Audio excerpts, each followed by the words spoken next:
जय हिंद दोस्तों। अक्सर हम न्यूज चैनल्स में टीवी डिबेट में ये देखते रहते हैं, सुनते रहते हैं कि मंदिरों के निर्माण से क्या होगा।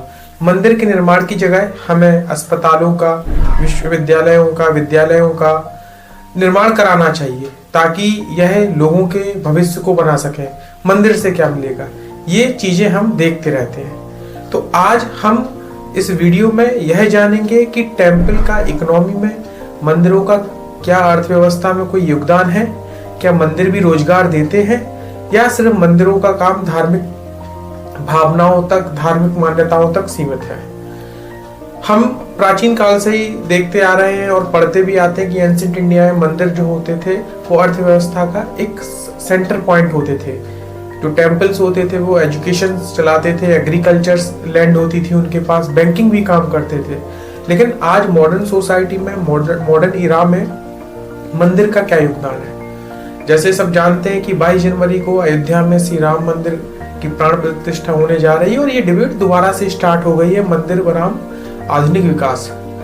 तो इसी पर चर्चा करते हैं। सबसे पहले हम ये जानेंगे कि भारत में जब मंदिरों की हम बात करते हैं तो सिर्फ टेम्पल्स में हिंदू टेम्पल्स नहीं आते, जो रिलीजियस प्लेसेस मुस्लिम्स के हैं, क्रिश्चियंस के हैं, सिख, जैन, बौद्ध, सबके मंदिरों की हम बात कर रहे हैं। तो सबसे पहले हम जानते हैं कि भारत में जो 2011 की जनगणना है उसमें बताया गया कि लगभग 30 लाख मंदिर भारत में है, 30 लाख टेम्पल्स है। और ये जो मंदिर है वो रिलीजियस प्लेस, मतलब वो किसी भी धर्म के, हिंदू हो, मुस्लिम्स हो, सिख, ईसाई, सभी के मिला के हैं, जिनमें हिंदुओं के 5 लाख टेम्पल, मुस्लिम्स की 7 लाख मस्जिद और 35,000 क्रिश्चियनों की चर्चों का वर्णन 2011 की सेंसस में किया गया है। ये एक ऑफिशियल डेटा है, संख्या इससे ज्यादा भी हो सकती है। इसी के साथ एनएसएसओ का सर्वे हुआ, उसने बताया कि मंदिरों का जो इकोनॉमी में योगदान है वह 3.02 लाख करोड़ रुपए का है, जो हमारी जीडीपी का 2.32% है। मतलब हमारे रक्षा बजट से भी ज्यादा, जो डिफेंस का हमारा बजट है उससे भी ज्यादा मंदिरों का इकोनॉमी में योगदान है। इसके साथ साथ हमने अक्सर बहुत बड़े मंदिरों के नाम सुने होंगे।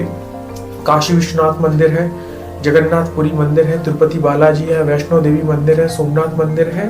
ये मंदिर सिर्फ धार्मिक क्रियाकलापों में नहीं बल्कि आर्थिक क्रियाकलापों में भी योगदान है। यदि हम तिरुपति बालाजी की बात करें तो 20,000 एम्प्लॉय तिरुपति बालाजी मंदिर में काम करते हैं, जिनका तनख्वाह, जिनका मंथली सैलरी 20,000 रुपए से लेकर 1.5 लाख रुपए तक है। और इसमें केवल ब्राह्मण्स नहीं है, इसमें ब्राह्मण्स के साथ साथ जो ओबीसी, एससी, एसटी वर्ग के लोग हैं उनका भी एक बहुत बड़ी संख्या में पार्टिसिपेशन है। इसी तरीके से वैष्णो देवी मंदिर में लगभग 2,500 लोग काम करते हैं, जिनकी भी तनख्वाह 20,000 रुपए से लेकर 1 लाख रुपए तक है। तो मंदिर से सिर्फ डायरेक्ट रोजगार ही नहीं मिलता है, डायरेक्ट हमें एम्प्लॉयमेंट ही नहीं मिलता, इनडायरेक्ट एम्प्लॉयमेंट भी जुड़ा होता है। मंदिर जहाँ होता है एक तो वहाँ छोटी अर्थव्यवस्था, एक छोटा बाजार काम करता है, जिसमें आप फूल माला, प्रसाद से लेके रिलीजियस कपड़े होते हैं, महिलाओं से संबंधित श्रृंगार के सामान होते हैं, ये सारी चीजें हमें देखने को मिलती हैं। तो ये इनडायरेक्ट रोजगार भी मिलता है। एक अनऑफिशियल डेटा के हिसाब से पता चलता है कि भारत में मंदिरों के माध्यम से 35 करोड़ लोगों को एम्प्लॉयमेंट मिला है। इसमें डायरेक्ट प्लस इनडायरेक्ट दोनों है। ये आंकड़ा बहुत बड़ा हो सकता है, लेकिन ये अनऑफिशियल एक डेटा है, क्योंकि मंदिर जो है वो एक अनऑर्गेनाइज्ड सेक्टर का भाग है, तो हमें एक एक्यूरेट डेटा की जानकारी नहीं है।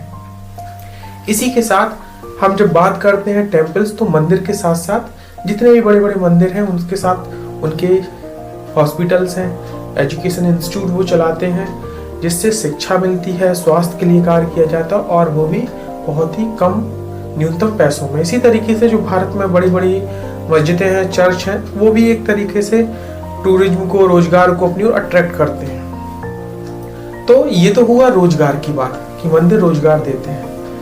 केवल मंदिरों का काम सिर्फ धार्मिक भावनाओं को बनाए रखने के लिए नहीं है, अर्थव्यवस्था में भी एक बहुत बड़ा योगदान है।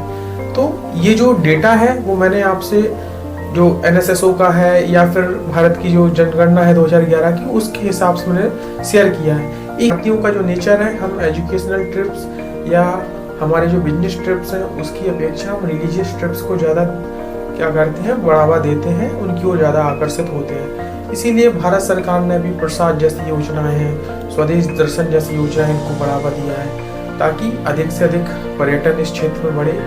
न केवल किसी क्षेत्र में यदि मंदिर बनता है, यदि उदाहरण की बात की जाए राम मंदिर की, तो 5,000 करोड़ रुपए से ज्यादा पहले चरण में डोनेशन प्राप्त हुआ है। तो अयोध्या में राम मंदिर बनने से वहां पर आपने देखा एयरपोर्ट्स का, रेलवे स्टेशन, इंफ्रास्ट्रक्चर जो है उसमें आपको बढ़ोतरी दिखेगी। इसके साथ साथ हॉस्पिटल्स, एजुकेशन इंस्टीट्यूशन, होटल्स, इसके क्षेत्र में भी आपको एक बहुत बड़ी ग्रोथ इस क्षेत्र में देखने को मिलेगी। इससे न केवल अयोध्या का विकास होगा, अयोध्या के आसपास के जिले हैं उनके लोगों को भी प्रत्यक्ष अप्रत्यक्ष रोजगार में भागीदारी मिलेगी। तो मंदिरों का हमारी अर्थव्यवस्था में एक बड़ा योगदान है। और इसी तरीके से जो चर्च है, मस्जिदें हैं, बौद्ध इंस्टीट्यूट हैं, जैन रिलीजियस प्लेसेस हैं, इन सब का अपना अपना योगदान है। तो उम्मीद करते हैं आपको ये टॉपिक अच्छा लगा होगा। यदि टॉपिक से कुछ भी आपको जानकारी प्राप्त हुई तो चैनल को लाइक करें, सब्सक्राइब करें। जय हिंद, नमस्कार।